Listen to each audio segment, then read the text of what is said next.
Le royaume des cieux est comme un trésor caché dans un champ. Celui qui l'a trouvé n'en dit rien.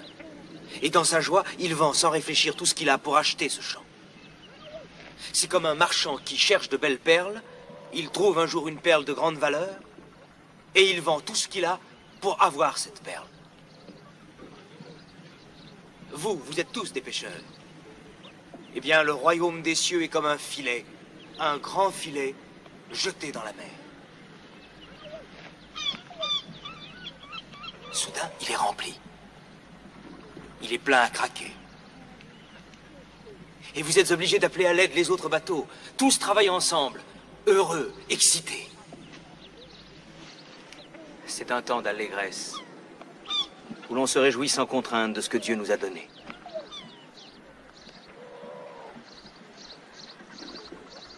Mais un jour, Dieu pourra vous demander des comptes pour tous les dons qu'il vous a faits.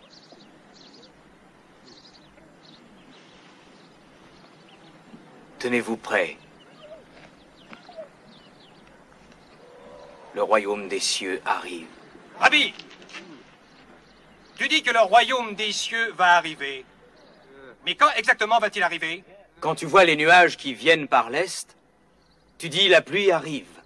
Et ainsi en est-il. Par contre, si le vent du désert se lève, tu dis il va faire chaud. Et ainsi en est-il. Chacun de vous sait lire les signes de la terre et du ciel.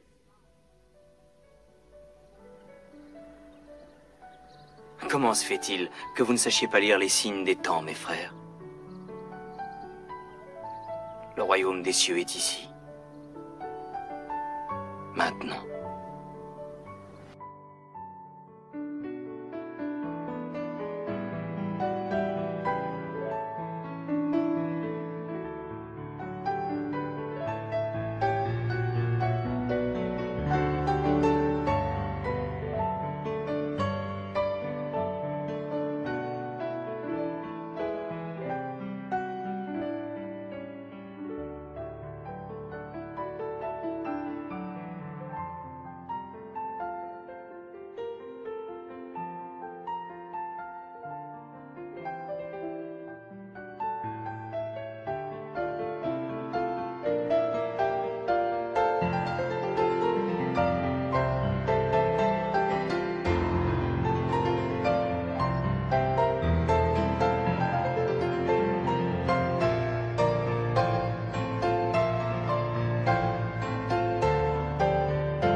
Le règne de Dieu est déjà au milieu de nous, comme nous l'a dit Jésus, mais il grandit en secret, sans faire de spectacle, parce que c'est l'Esprit Saint qui le fait croître à l'intérieur de nous. Il fait germer la semence jusqu'à ce qu'elle devienne un fruit. Le pape François l'a rappelé lors de son homélie durant la messe du matin à la maison Sainte-Marthe, en revenant sur le passage de l'évangile de Luc, où les pharisiens demandent à Jésus « Quand viendra le règne de Dieu ?» Le règne de Dieu n'est pas un carnaval, répond Jésus, il n'attire pas l'attention, et nous devons demander que l'Esprit Saint le fasse germer en nous et dans l'Église.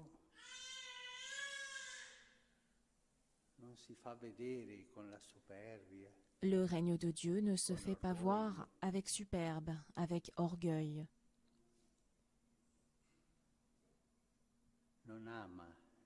Il n'aime pas la publicité. Il est humble, secret, et c'est ainsi qu'il grandit.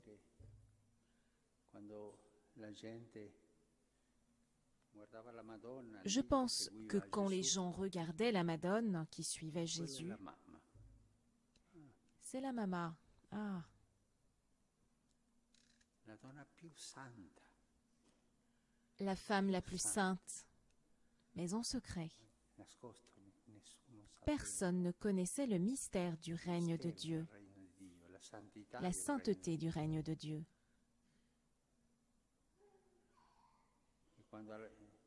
Et quand elle était près de la croix de son fils,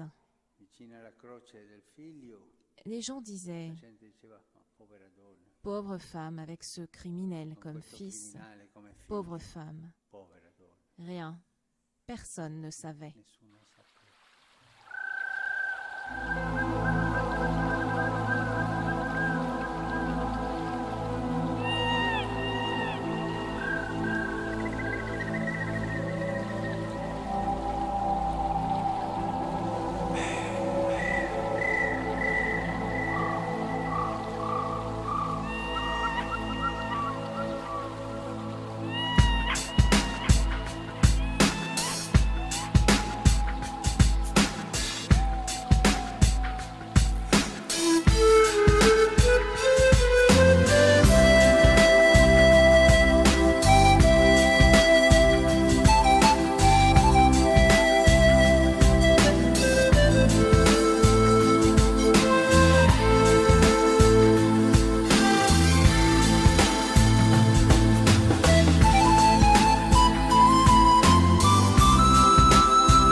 Puisse le Seigneur vous donner le bonheur.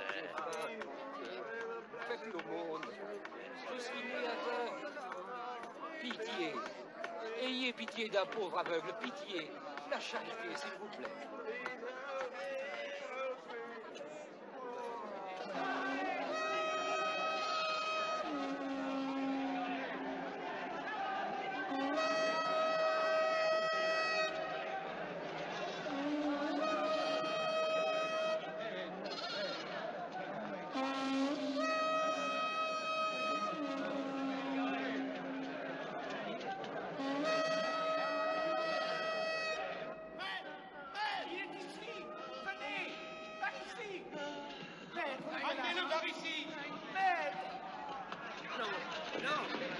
Laissez-moi tranquille. Ah, on va rire, attendez. Je ne demande rien à personne qu'on me laisse.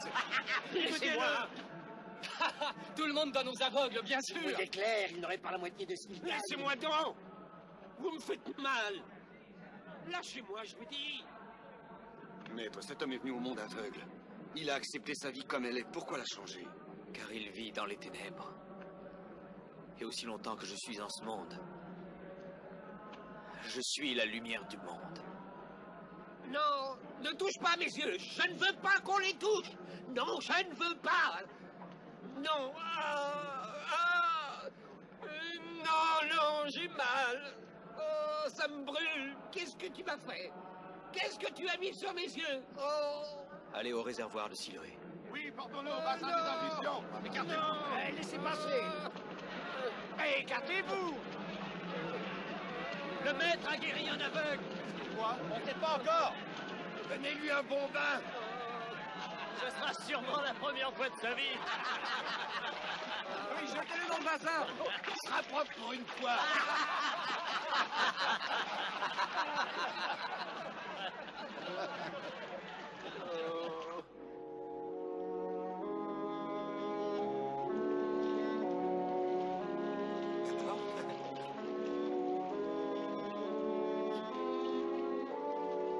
Je vois clair. Je vois. Je ne suis plus aveugle. C'est un miracle. Je vois ta figure. La tienne aussi. Oui, je vois clair. Oh, mes frères. Mes frères. Oh. Je ne suis plus aveugle, je vois. Je vois tout. Tout ce qui m'entoure. Oh, maintenant je comprends. Je comprends ce que c'est que cette histoire. Oh, je vois. C'est un miracle. Je peux voir le monde. Mes yeux sont ouverts. Mes frères. Je peux vous voir tous. Oui, vous tous. Que pensez-vous de cela?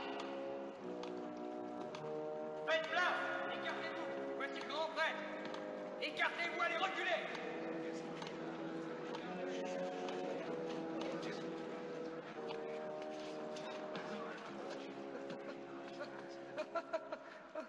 Je les vois. Je voudrais savoir ce que tu as à dire. Je voudrais savoir ce que tu as à me dire à propos de celui qui t'a guéri. Ah, c'est un prophète. Ça, y a aucun doute. As-tu perdu la raison? C'est Dieu qui t'a fait recouvrer la vue et non pas le pécheur qui est cet homme. Eh bien, je dois dire que j'ignore si oui ou non c'est un pécheur. Il n'y a qu'une seule chose que je sais. Je ne voyais pas clair. Je ne voyais pas avant qu'il me touche. Et maintenant, je vois, c'est tout. Il faut que j'aille trouver cet homme. Je veux le remercier de ce qu'il a fait pour moi. Où est-il?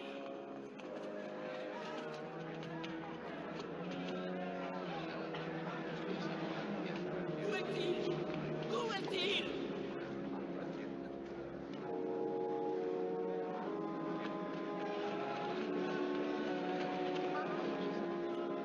Il a guéri un aveugle. Je veux le voir. Maître. Je peux voir. Je vois.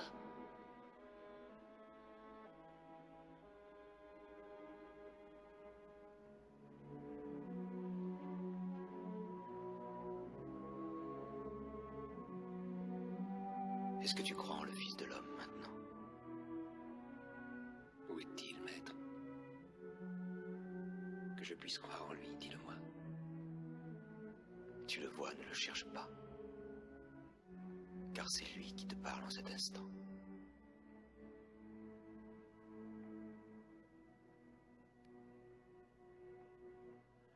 Je crois en toi, Seigneur.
Mais voici, je vous le dis, aimez vos ennemis, bénissez ceux qui vous maudissent, faites du bien à ceux qui vous haïssent, et priez pour ceux qui vous maltraitent et vous persécutent. Quel est le premier de tous les commandements?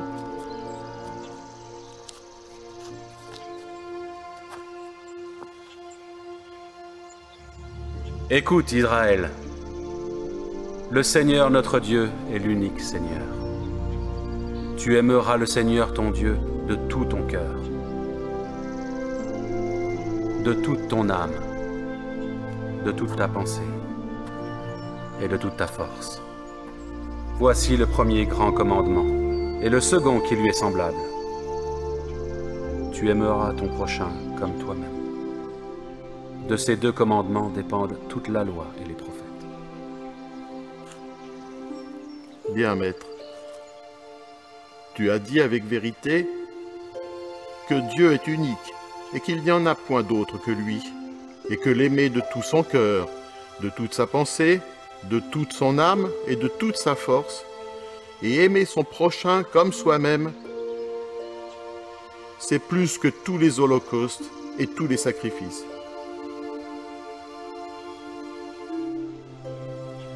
Tu n'es pas loin du royaume de Dieu.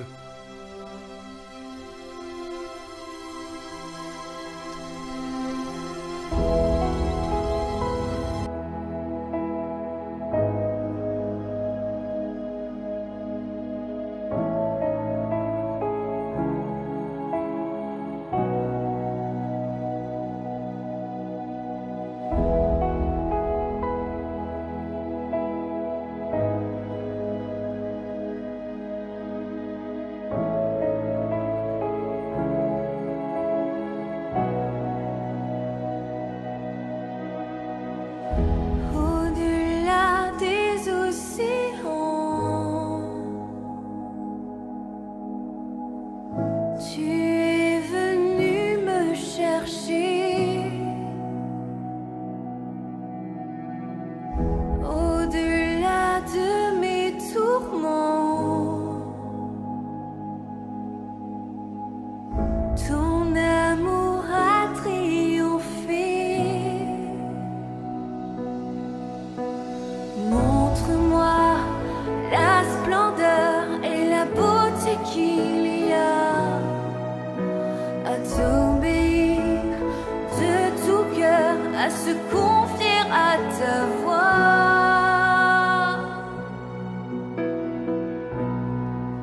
Tu viens relever le faible, tu le prends dans tes bras, tu le conduis vers ton Père, qui le console ici-bas. Entends le cri de ma prière, sois mon secours et ma joie. Passer de l'ombre à ta lumière, j'ai mis mon espoir en toi.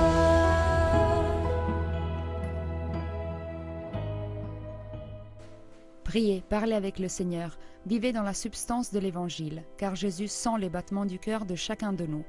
Lors de l'homélie de la messe célébrée à la maison Sainte-Marthe, le pape François s'est arrêté sur l'importance de la prière contemplative, c'est-à-dire la lecture d'un passage des Écritures saintes et l'imagination de ce qu'il se passe, en regardant le Fils de Dieu. Jésus, donc, est l'étoile polaire de notre espoir et il nous aide à nous orienter à travers les difficultés de la vie. E con questo noi facciamo crescere la speranza perché abbiamo fisso. Ainsi nous faisons grandir notre espoir, car nous avons le regard fixé en direction de Jésus. Fate questa preghiera di contemplazione. Faites cette prière de contemplation. Mais j'ai beaucoup à faire. Mais chez vous, 15 minutes. Prenez l'Évangile, un court passage. Imaginez ce qu'il s'est passé et parlez-en avec Jésus. Sarà fisso su Gesù e non tanto sulla telenovela. De cette manière, votre regard sera fixé en direction de Jésus et non sur un feuilleton télévisé par exemple. Votre écoute sera ainsi fixée sur les paroles de Jésus et non sur les bavardages de votre voisin ou de votre voisine.